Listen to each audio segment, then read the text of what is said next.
از فیض صاحب استقلالی مملکت زن مادر تاجیک مقام و منزلتی سزاوار دارد و با درک مسئولیتی بلند در تربیت فرزندان و ترغیب ارزش‌های ملی و انسانگرایی سهم ارزنده می‌گذارد. اینچنین در برابر مردان در همه ساحه‌های حیات جامعه شرکت بی‌واسطه و نظررس دارد. عرفه سلیم و بانوی مهنتقرین و با فضل است که در آثارخانه ملی فعالیت پرثمر نموده مهمانان آثارخانه را با تاریخ و تمدن و طبیعت نادر تاجیکستان آشنا می کند. بلند گردیدن مقام زن در جامعه را یکی از غمخوری‌های حکومت جمهوری تاجیکستان نسبت به زن مادر تاجیک دانسته صادقانه و صافدلانه برای رشد جاده انتخاب نموده‌اش تلاش می نماید. جمهوری تاجیکستان سرزمینی پرگنج است، ولی بهترین و قیمتترین گنجینه آن استقلالیت می باشد.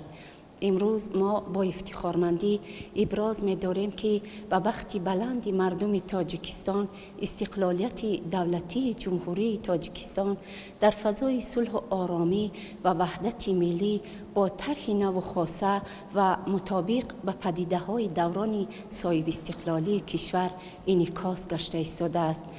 اکنون مردم سربلند تاجیکستان درک می نماید که استقلالیت عزیزترین و مقدسترین نعمت دنیا، رکن اساسی دولت آزاد، رمز شرف و ناموس وطنداری و نیروی تکان بخش حیات هر روزه ما می باشد. ثمره نیک استقلالیت است که امروز کشور عزیزمان در تمام دنیا همچون یک دولت صاحب استقلال، دولتی صلح‌خواه و صلح پرور شناخته شده است.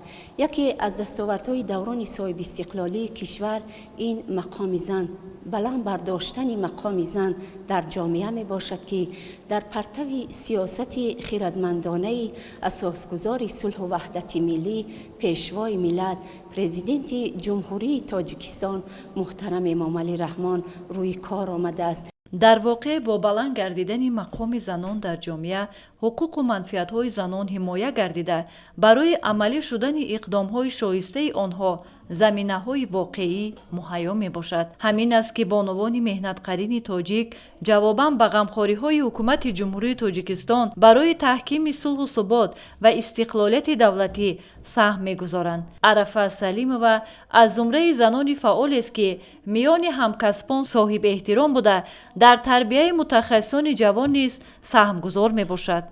پیشوای ملت همیشه زنان را نیروی سازنده جامعه دانسته، قریب در همه سخنرانی‌هایش باوری را نسبت به آنها بیان می نماید و برای حل مسئله‌های گوناگون جهت بالاروی مقام زن در جامعه تلاش می ورزد.